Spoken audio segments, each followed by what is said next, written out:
Graça e paz. Glória a Deus, não é? Esse dia lindo que o Senhor nos deu, para que a gente possa glorificar o nome dEle. Muito bom estar aqui, mais uma vez, graças a Deus, agradecendo ao nosso Senhor.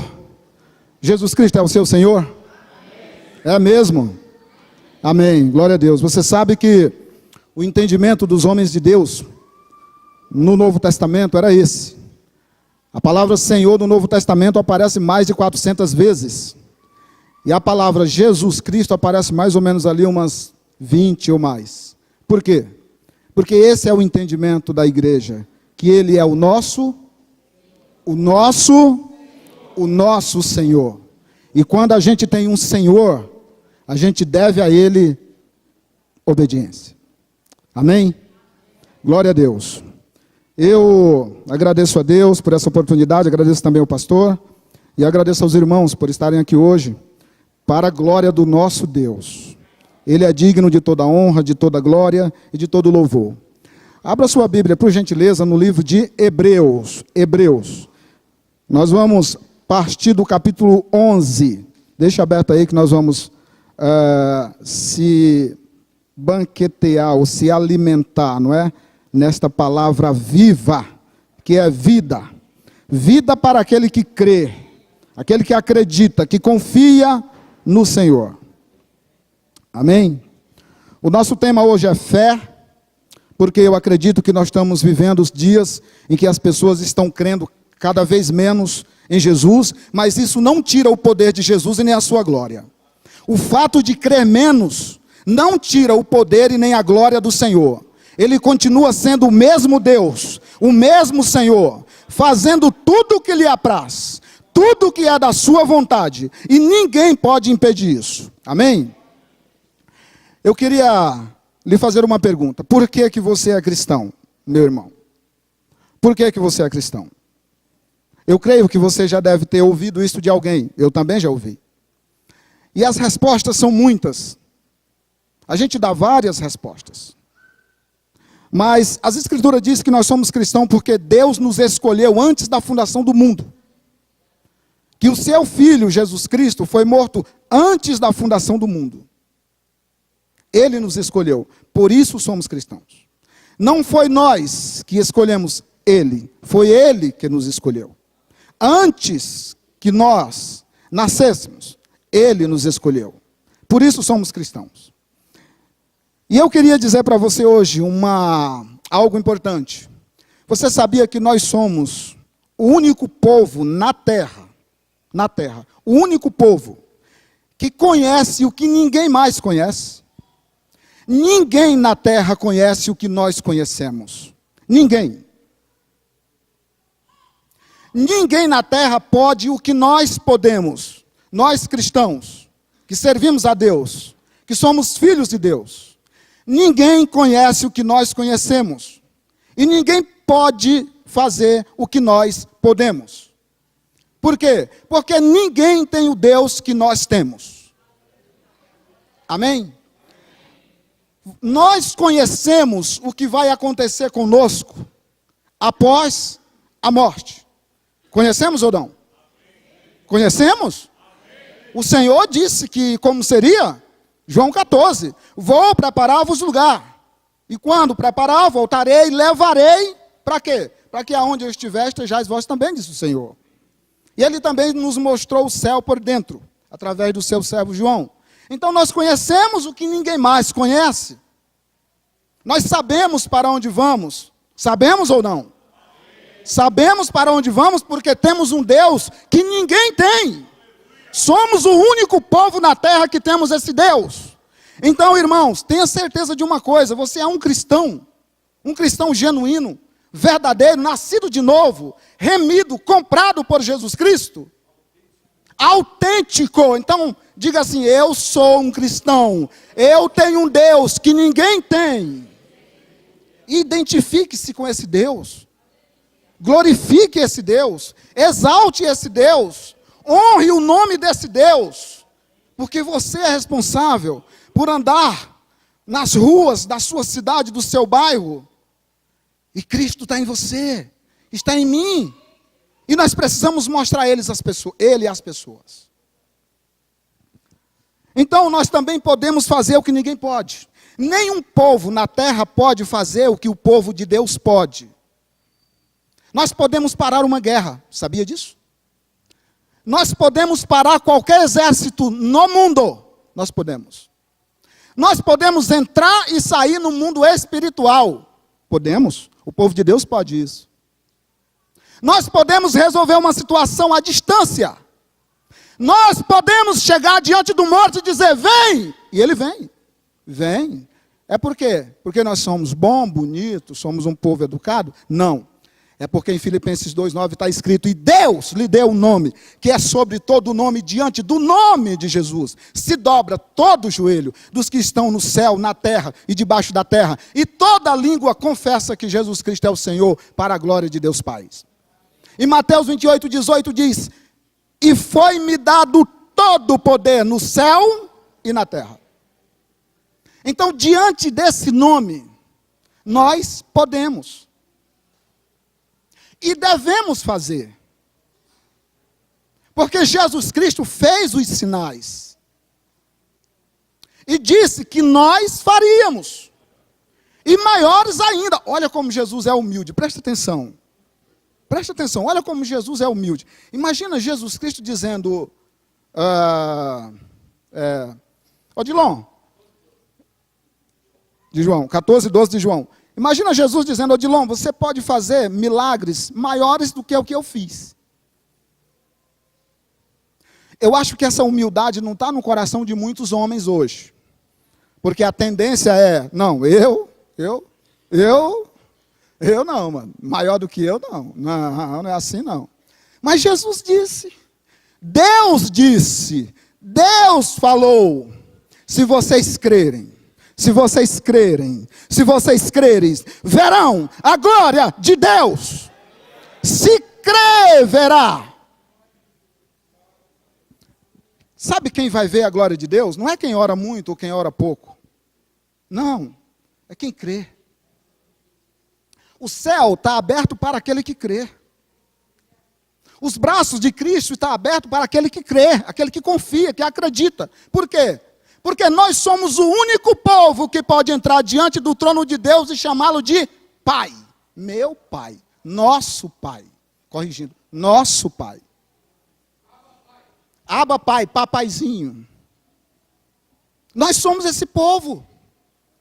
Por isso, irmãos, eu creio que toda vez que nós nos acovardamos, fazemos Deus menor.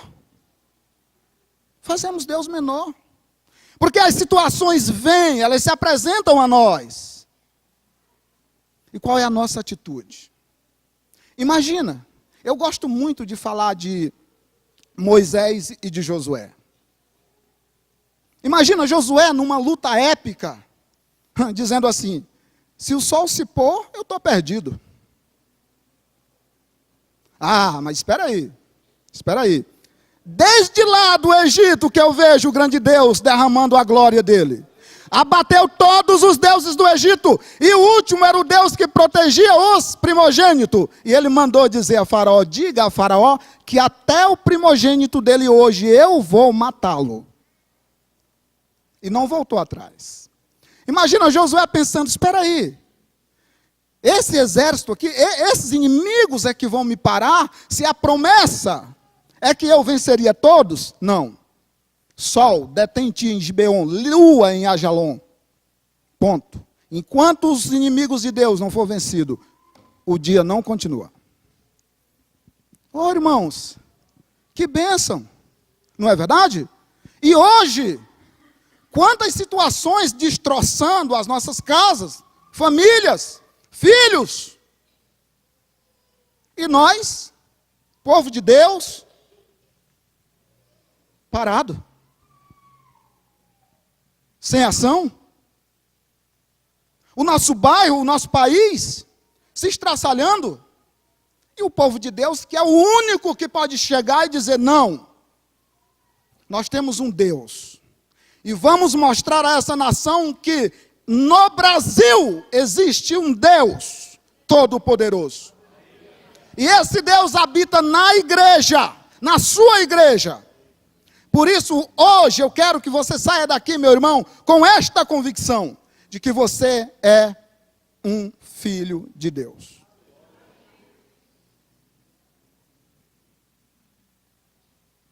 Você é um filho de Deus. Se você não tiver essa convicção, eu te digo, tu estás encrencado. Porque ele disse que na sua volta, se ele não achar fé na terra, não tem conversa. A conversa é curta. A decisão é rápida. E o juízo e a decisão está na sua mão. Está na sua mão. Então eu quero pedir hoje para você, meu irmão, que você creia nessa palavra.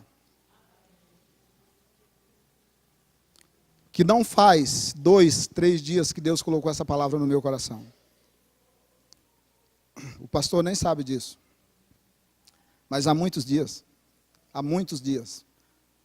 eu comentei com algum dos irmãos, falei, isso está na minha cabeça faz muito tempo. A fé é o firme fundamento das coisas que se espera. E a prova das coisas que não se vê.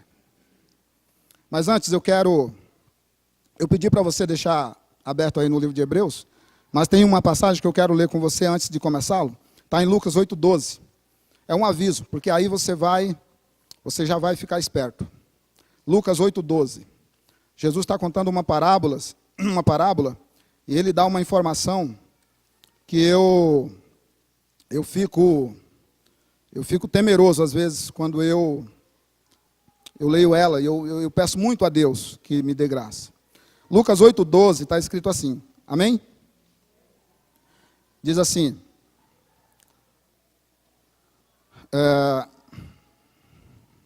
e os que estão junto do caminho, estes são os que ouvem, depois vem o diabo e tira-lhes do coração a palavra, para quê? Para que se não salve crendo.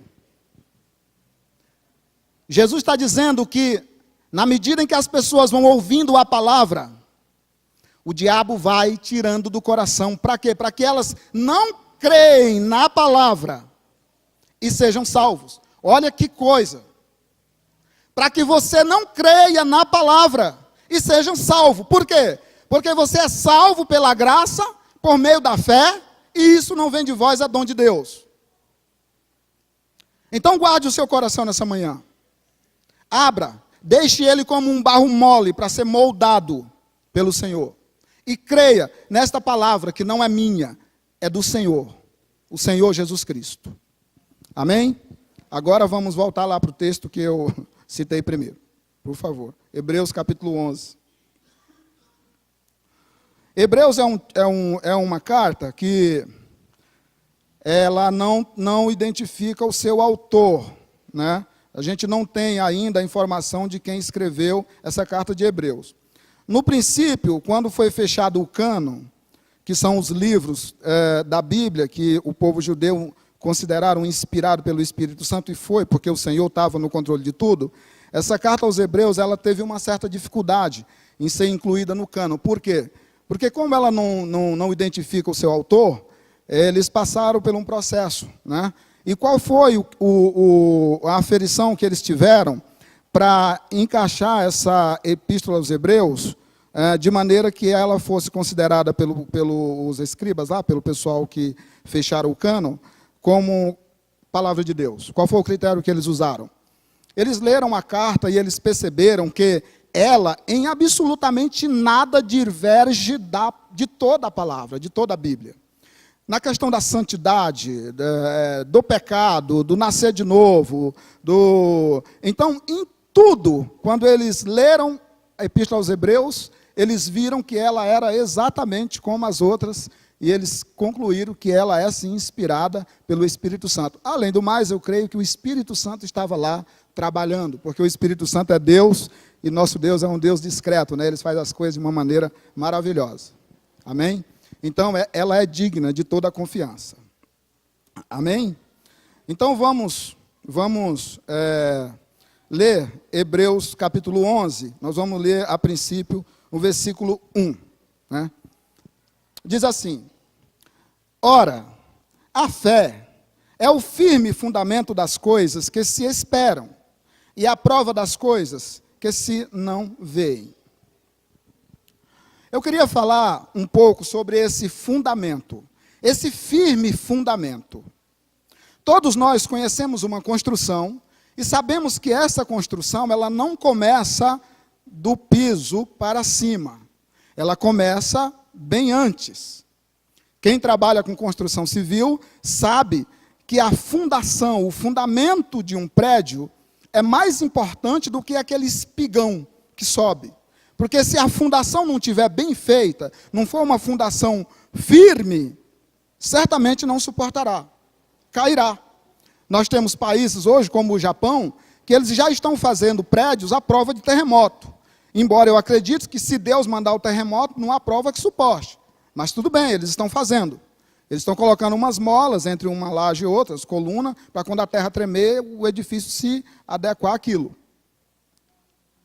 E isso é uma fundação, isso é um fundamento. E o escritor diz que ele não é só um fundamento, mas ele é um firme fundamento. Ou seja, algo seguro, firme, que você pode confiar, que você pode acreditar que não vai cair. É um firme fundamento. Inabalável, inquebrável, irrachável, inlascável. É um firme fundamento.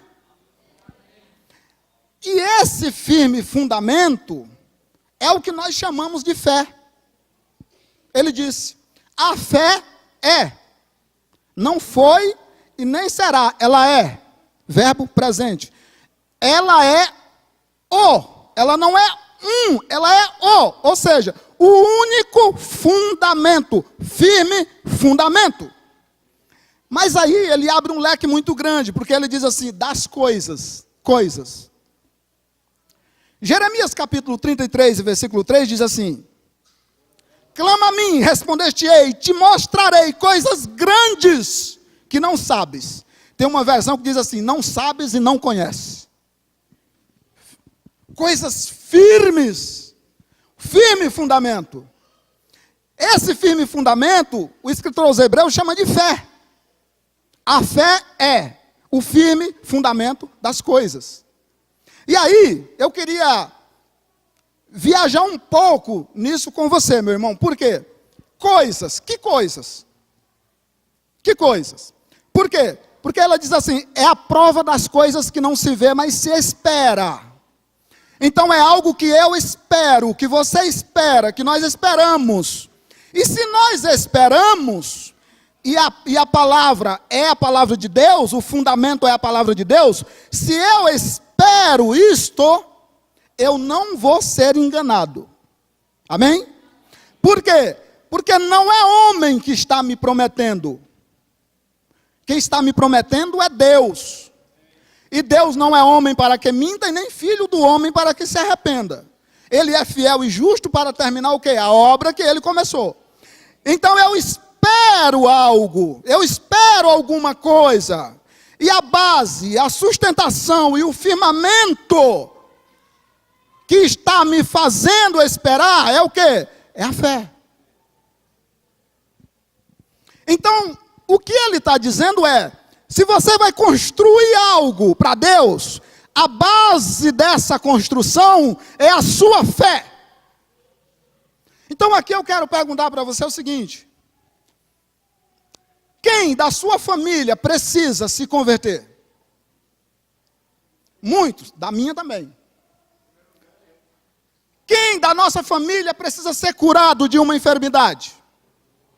Muitos. Nós temos notícias de muitos irmãos que estão enfermos. O que é que para você é impossível e você não consegue ver?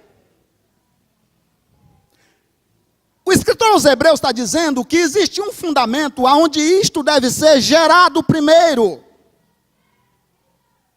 Quando você pensar na conversão do seu irmão, do seu vizinho, de alguém da sua família, começa a gerar isso no teu coração primeiro. Por quê? Porque ele tem que vir por esse firme fundamento. Não pode começar em outro lugar, porque se começar em outro lugar, vai quebrar, vai cair.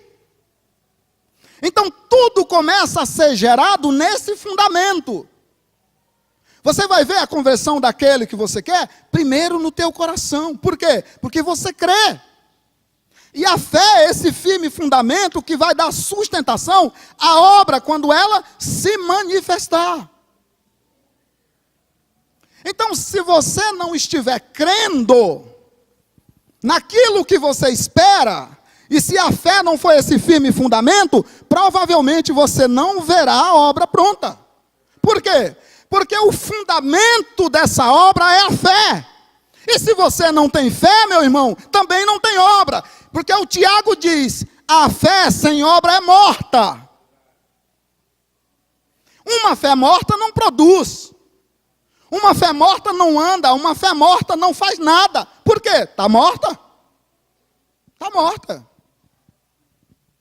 Então tudo começa a ser gerado no teu coração primeiro. Aonde foi escolhido o povo de Deus primeiro? Na eternidade. O coração do Senhor. A igreja é um projeto feito por Deus, criado por Deus, desejado por Deus, mas ela é materializada por Jesus e protegida pelo Espírito Santo. Aonde nasceu primeiro? A igreja? No coração do Senhor. No coração do Senhor pode nascer algo ruim? Não!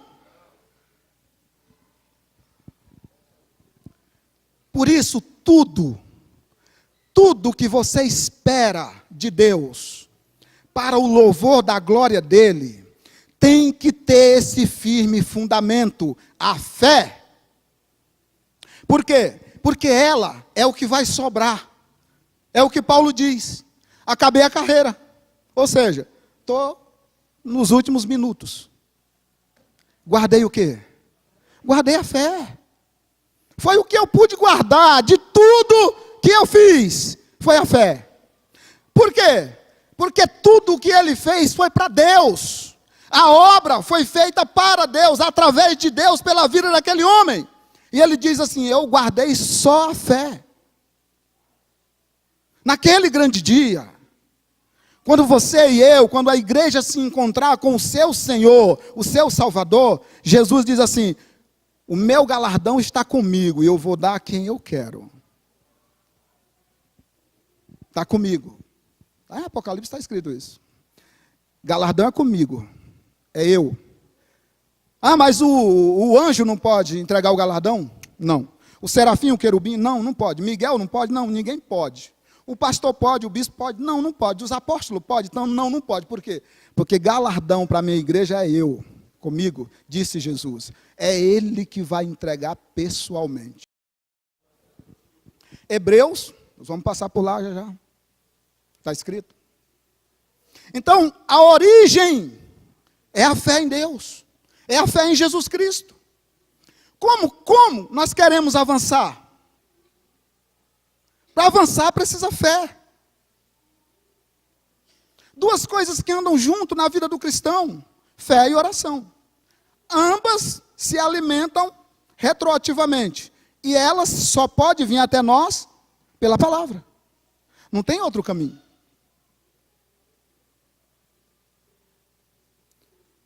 Então, quando você deseja algo no seu coração e é para a glória de Deus, começa a gerar isso dentro de você.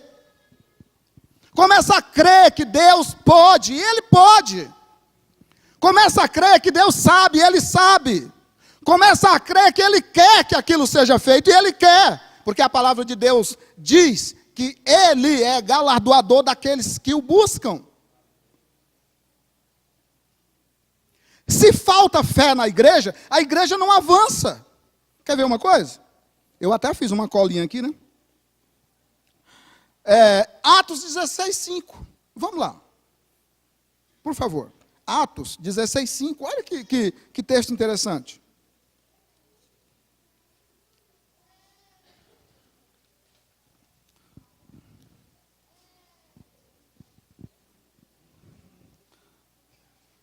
Amém? Atos dos Apóstolos, capítulo 16, versículo 5. Diz assim: de sorte que as igrejas eram confirmadas na fé, e cada dia cresciam em número. A igreja crê. Na medida em que a igreja crê, esta igreja se movimenta. Essa igreja cria ações, movimentos para a glória de Deus. Sabe o que acontece?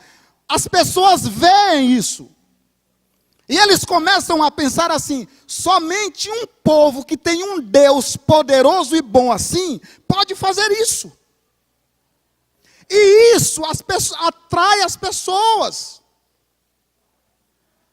Como Jesus atraía as pessoas?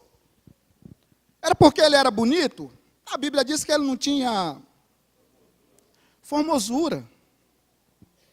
Embora nós que somos dele, né, na cruz, claro, ele estava na cruz nessa situação, veja bem, nós sabemos, né? Agora que ele era desprezado pelo povo, a gente sabe, né? Mas como que ele atraía as pessoas? Como? Jesus era homem, se fez carne, habitou entre nós. João, capítulo 1, versículo 14. O verbo se fez carne e habitou entre nós, e vimos a sua glória. Ele era homem. Mas a fé dele, a comunhão dele, do homem, Jesus Cristo, com o Pai, não deixa nenhuma dúvida. Os sinais que Jesus Cristo fazia, atraía tanta gente, mas tanta gente, que tinha hora que Jesus não podia andar praticamente. De tanta gente. Isso inspirava as pessoas. As pessoas começavam a crer em Jesus Cristo.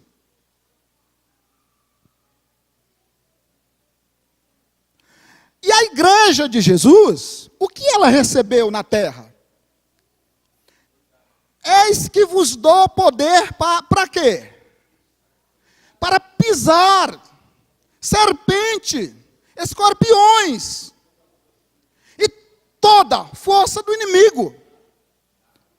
E nada te fará mal algum. Se você tomar veneno, também não vai te matar.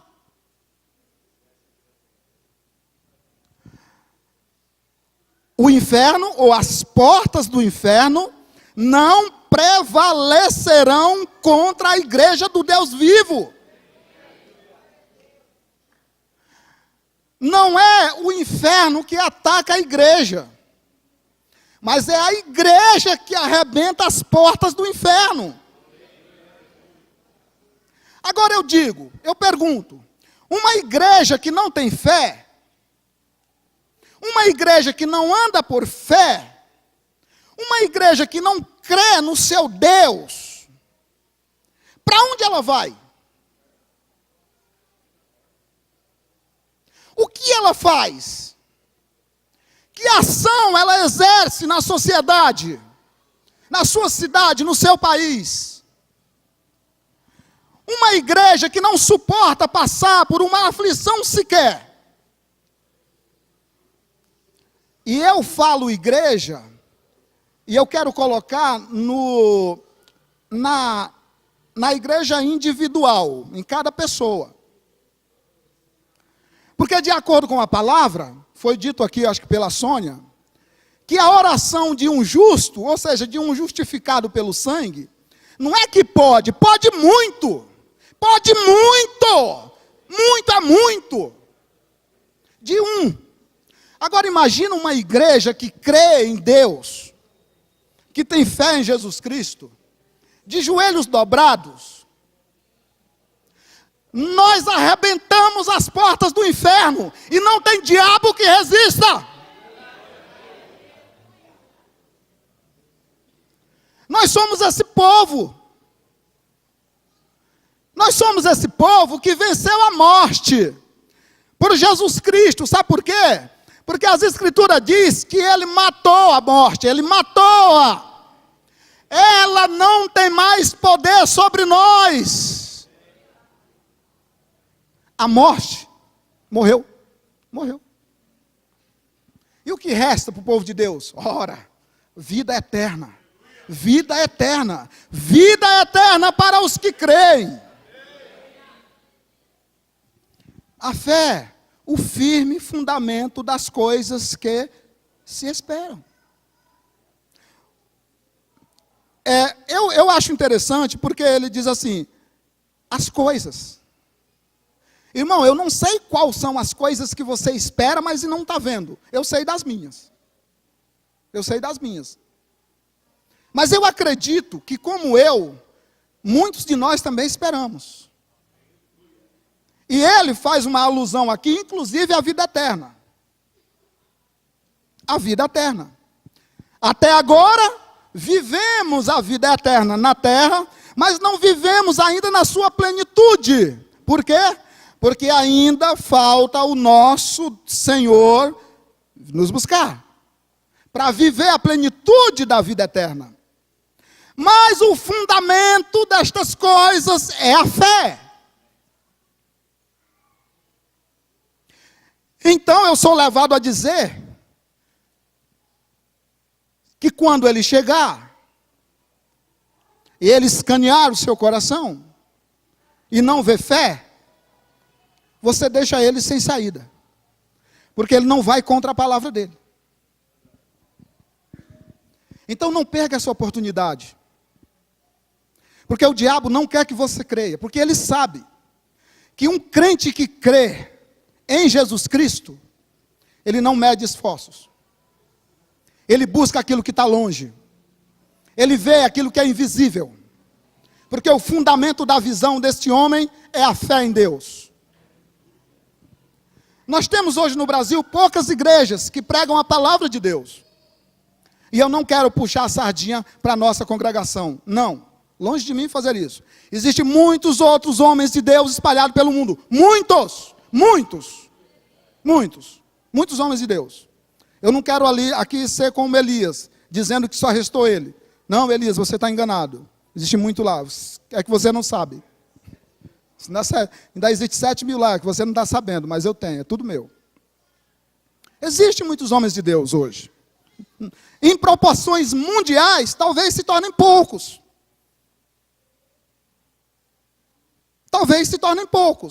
Em proporções mundiais. Mas ainda existe. E eu quero dizer para você que com esses, em proporções mundiais, que existe, Deus pode fazer muito.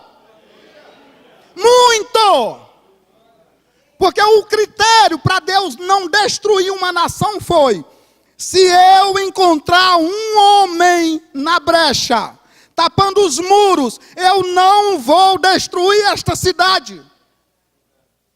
Um só. Irmãos,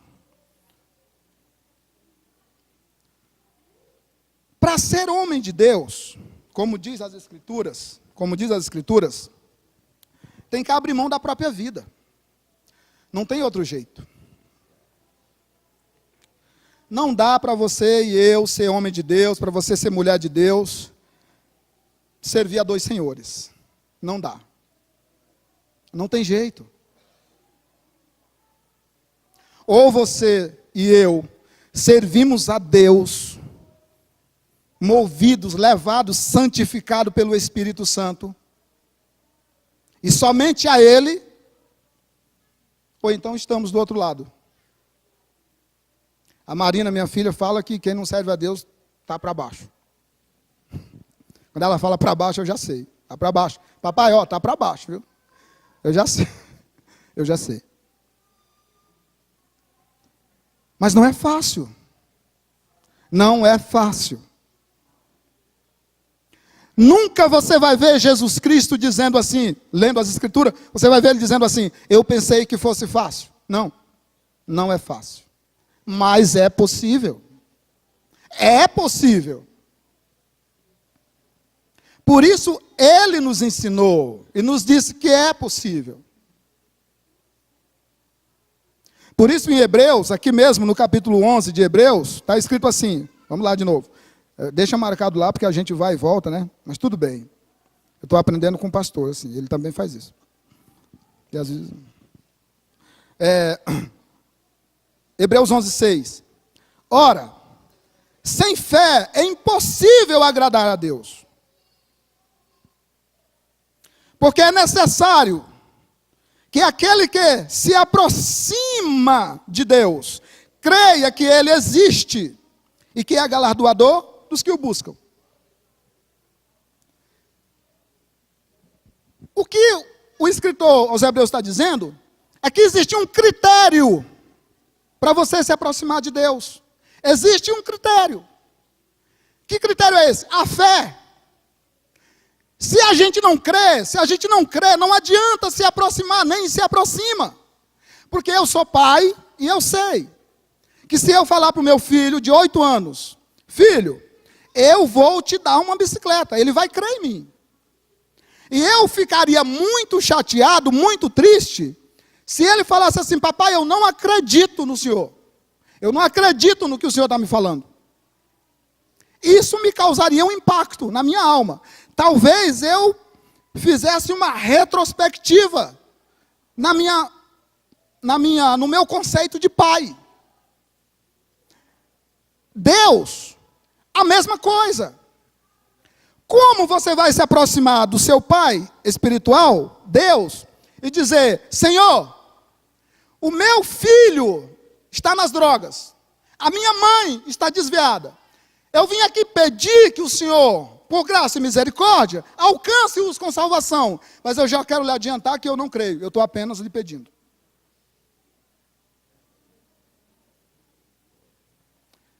Se ele resolvesse nos responder alguma coisa, ele nos diria assim, incrédulo, de mim tu não recebe nada. É o que está escrito lá em Tiago, capítulo 1, acho que é capítulo 1. Não pense o homem incrédulo que receberá de Deus alguma coisa, porque não receberá. E esse fundamento que é a fé, tem que ser pulsante no nosso coração a cada dia. Senão você não suporta a dor, a luta, não suporta.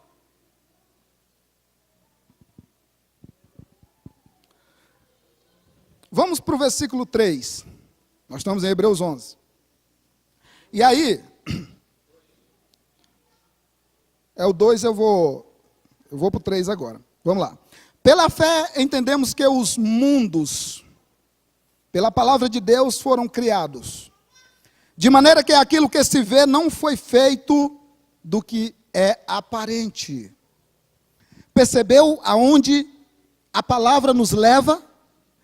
Pela fé, nós cremos que as coisas foram criadas pela palavra de Deus, e elas não foram, o que ele está dizendo aqui ele está dizendo assim, as coisas não foram multiplicadas, ou seja, elas não saíram de si mesmo. Aqui não tem nada de, não é o criacionismo, não tem nada de evolucionismo, não tem nada de massa, não tem nada de Big Bang, não tem essas coisas. Aqui é a palavra, Deus disse e tudo se formou. Glória a Deus.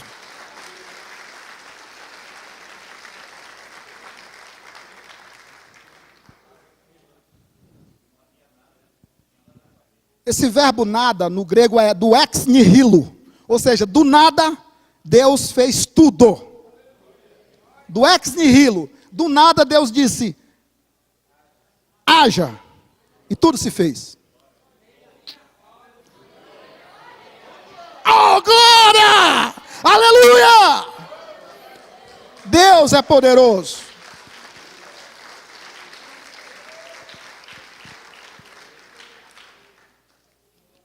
Mas ele nos dá uma informação importante. Ele diz assim, pela fé entendemos, presta atenção. Ele está dizendo assim, pela fé, a igreja do Deus vivo entende que tudo foi criado pela palavra de Deus. A igreja de Deus entende, compreende, sabe, tem certeza, assimila. Isso é só para o povo de Deus. Beleza? Só a igreja do Deus vivo. O mundo não tem esse conhecimento e nem tem esse entendimento. 1 Coríntios 2,14. O homem natural não compreende as coisas espirituais porque elas se discernem espiritualmente. E elas se discernem. E ele de ninguém é discernido. Olha, um mistério. E nós temos a mente de Cristo. Esta palavra, nós temos a mente de Cristo. Ela, sinceramente, ela entra como uma espada. Irmãos, ela entra como uma espada afiada de 2 gumes, capaz de penetrar. Hebreus 4,12, a divisão da alma e do espírito, juntas e medulas. Sabe por quê? Porque nós não vemos hoje, nas atitudes dos homens da igreja, a mente de Cristo. Não vemos. A maioria dos homens e mulheres da igreja, nós não vemos a mente de Cristo. Porque a mente de Cristo é algo santo, maravilhosa, graciosa, criativa. A mente de Cristo é a mente do Deus Todo-Poderoso, em quem não há mancha, em quem não há ruga, em quem não há nem sombra de variação. A mente de Cristo é santa, é santa, é santa. Na mente de Cristo não se tem nenhuma sujeira, não se tem nenhum mau pensamento. E pelo que a gente percebe, a mente dos homens estão em desacordos com a mente de Deus, com a mente de Jesus. E estão mesmo. Obviamente, eu não vou dizer todos. Claro que não, eu não sou louco para falar uma coisa dessa. Mas boa parte sim. Boa parte sim. Porque vemos, percebemos, enxergamos isso.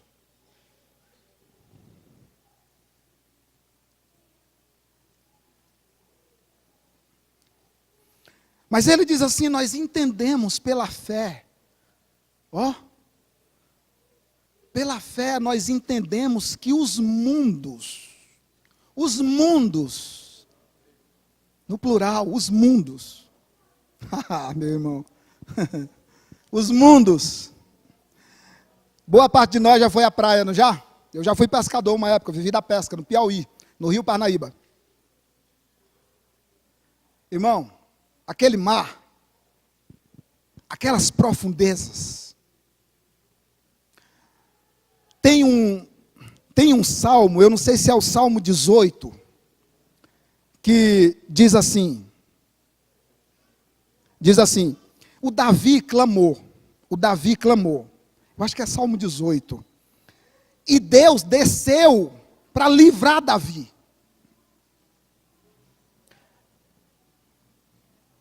E o texto diz que Deus pegou um daqueles seres que está lá diante do seu trono,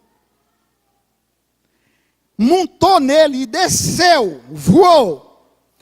Lê o salmo todo e você vai ver o que acontecia com a terra e com o mundo enquanto ele voava, enquanto ele descia para livrar Davi.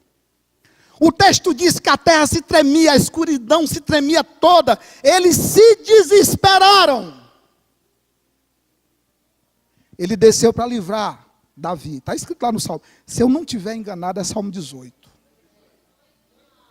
18:9. Irmãos, lá em Apocalipse diz que diante do trono de Deus, até a terra e o céu fugiu, foi embora. Não se achou lugar para eles. Os mundos foram criados por esta palavra. E se você quiser saber melhor quem é essa palavra, vai lá em Apocalipse 13:19. Tem uma ótima informação lá para nós. Está escrito assim: e vi um que estava sentado com a roupa salpicada de sangue, e o nome pelo qual se chama é a palavra de Deus. O nome pelo qual se chama é a palavra de Deus. O verbo, a palavra. Por isso eu concordo quando o pastor Sérgio disse que Deus não existe. Não existe mesmo. Porque a existência foi uma coisa que ele criou e nos deu. Ele é atemporal, é fora disso. Eu tentei uma vez estudar sobre não é a presciência, é a transcendência de Deus. Misericórdia. É muita coisa para mim. Embaralhou foi minha cabeça, foi essa grandeza aí, para me chegar aí, eu preciso.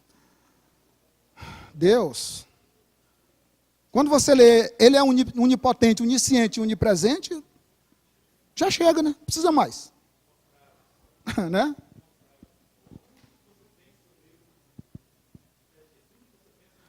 Tudo o que você pensa dele, e você imagina dele, e você acha que ele pode, não é.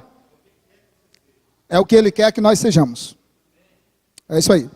Concordo.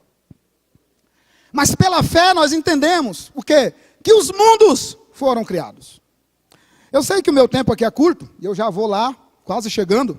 Eu vou dar uma acelerada, porque a gente ficaria muito mais tempo. Mas, irmãos, uma outra coisa que eu vejo aqui, nesses homens, os heróis da fé, de Hebreus capítulo 11, é que a fé te leva a fazer algo. Por quê? Porque vamos rapidamente aqui em alguns. Pela fé, Abel ofereceu a Deus maior sacrifício. Pela fé, ele fez isso. Versículo 5. Pela fé, Enoque foi trasladado para não ver a morte. Pela fé.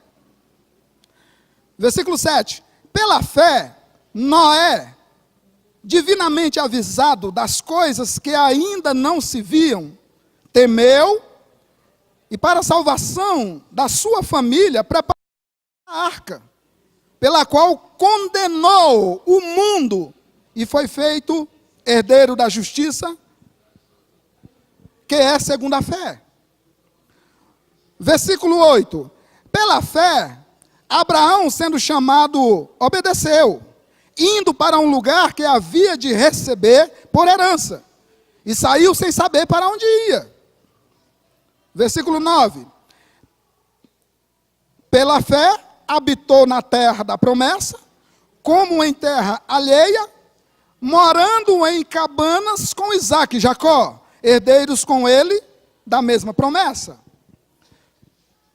No versículo 11 diz, pela fé também, a mesma Sara recebeu a virtude de conceber e deu à luz, já fora da idade.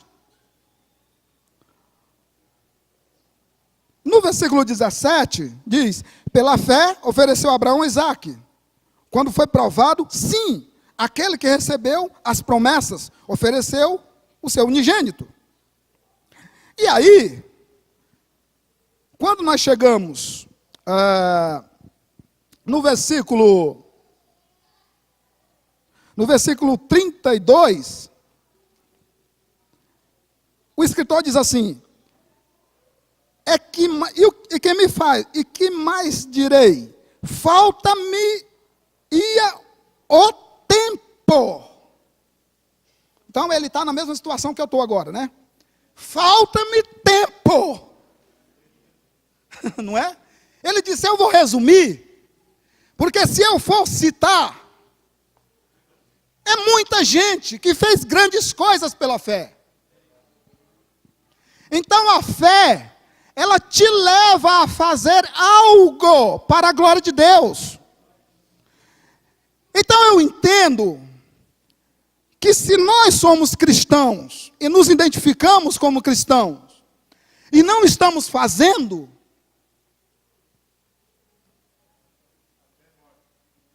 falta fé. Morreu a fé? Naufragou a fé? Porque pela fé eles fizeram. Nós temos aqui na igreja 2 eventos que acontecem quinzenal. Reunião de oração e evangelismo. Vem pouca gente. Seria falta de fé?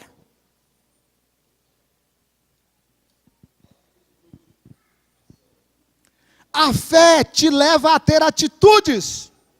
A fé te leva a ter uma ação. A fé te leva a fazer algo para a glória de Deus. Por quê? Porque sem obra é morta. Morreu. Morreu a fé.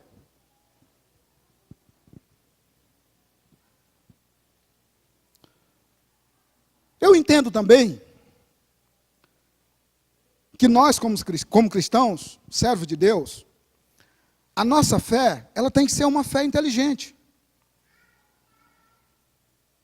Colossenses diz que nós temos que ser cristãos inteligentes. E o que é uma fé inteligente? Uma fé inteligente é você crer em alguém que pode honrar a sua fé. Vou repetir, para ficar bem gravado. Fé inteligente é quando você crê em alguém que pode honrar a sua fé.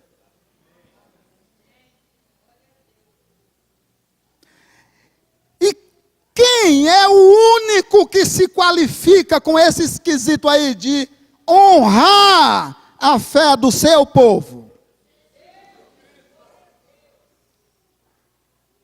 Eu acho que vocês não entenderam. Você conhece alguém que é capaz de honrar a fé da igreja? Vocês estão com medo de falar por quê, irmãos? Jesus Cristo é o único que pode honrar a nossa fé. Colossenses 2:3 está me ensinando aqui. Pastor Francisco é uma benção, né? Em quem estão escondidos todos os tesouros da sabedoria. Oh, glória, aleluia. Em quem estão escondidos todos os tesouros da sabedoria e da ciência. Por isso, se você quiser sabedoria, busque em Jesus. Se você quiser entendimento, busque em Jesus. Se você quiser fé, busque em Jesus. Porque está escondido nele.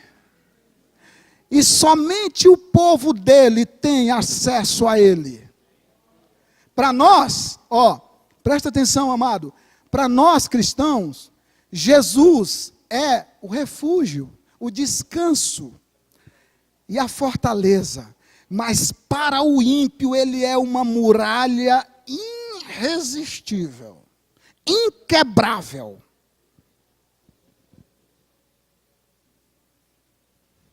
Para o ímpio. A fé é a única que está ligada à nossa salvação. Todos nós sabemos, somos salvos pela graça. Por meio da fé. Nada mais está ligado à nossa salvação, nada. Porque a nossa salvação é obra exclusiva de Deus. Ele decidiu fazer. É chamada de promessas unilateral. Mas a fé se liga nessa promessa. Por meio da fé. E isso não vem de vós, é dom de Deus. Talvez essa fé esteja em você um pouco adormecida. Trata de pedir a Deus para reavivar isso em você. Trata de pedir a Deus em oração: Senhor, me enche do teu espírito. Me anima. Me dá ânimo. Senhor, aumenta a minha fé. Tenha pelo menos a atitude que teve o pai daquele menino, lunático. Jesus chegou lá e o pai falou: Senhor, eu trouxe esse meu filho aqui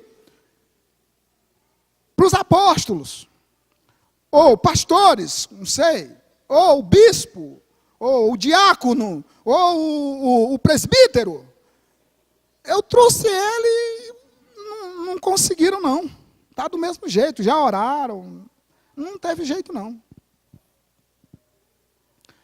E aí Jesus disse assim, ó, geração incrédula, né? E perversa, né? Incrédula e perversa. E aí, Jesus disse assim, dá um menino aqui, por favor. Jesus foi lá, resolveu o problema do menino. O menino caiu, Jesus pegou, entregou para o pai. Aí Jesus perguntou para ele, o pai do menino, você crê? Ele disse, Senhor, eu creio. Mas ele teve um ponto de humildade, ele disse, me ajuda, Senhor, na minha incredulidade. É uma boa atitude de muitos de nós, diante das consequências, diante das aflições. Senhor, me ajuda na minha incredulidade. Se você quiser mudar as suas palavras, diga, Senhor, arranca de mim essa coisa do diabo, essa incredulidade. Tira isso de mim, Senhor, para que se manifeste a fé no teu nome, para que eu possa andar em vitória. Então, amados, somente Jesus Cristo pode honrar a nossa fé. Somente Ele. E nenhum outro mais. E para terminar, eu queria tocar aqui no último ponto, que é a fé, ela é as duas coisas. O texto diz, a fé não é de todos, né? Todavia, Deus nunca rejeita um coração contrito que crê. Por que a fé não é de todos? Porque não são todos os que crê mesmo. Deus não enganou ninguém. É verdade. Mas se você crê, Deus vai te aceitar. Jesus Cristo está de braços abertos, se você crê. Então, você não precisa ter 20 anos de ministério. Você não precisa ter um título de apóstolo, de pastor, de bispo. Não. A fé não está procurando esses títulos. A fé não está procurando estas coisas. A fé, ela vem pelo ouvir. Por que ela vem pelo ouvir? Porque a fonte da fé é a palavra. É a fonte. Então, na medida em que você ouve a palavra e crê, e não deixa o diabo roubar ela do seu coração, essa palavra gera fé no seu coração. Ela gera. Ela faz esse trabalho glorioso na nossa vida. E para isso, você não precisa ser nenhuma autoridade eclesiástica, de qualquer gênero que seja. Você só precisa estar vivo, ouvindo esta palavra, recebendo-o como palavra de Deus e não de homem. E esta palavra gerará fé no seu coração. Reavivará o seu espírito e te levará a fazer grandes coisas. Por quê? Porque ela é o firme fundamento daquilo que nós ainda não vemos, mas esperamos. E o nosso Deus é aquele que chama as coisas que não são como se já fosse. Então você pode sim confiar nesse Deus. Você pode, como diz os irmãos, dar um passo de fé na sua vida. E eu garanto a você, que se você crê de todo o seu coração, porque a palavra diz, me achareis, Deus diz, quando me achareis, quando me buscares de todo o seu coração. E esta foi a palavra que Deus colocou no meu coração para compartilhar com os irmãos. Amém?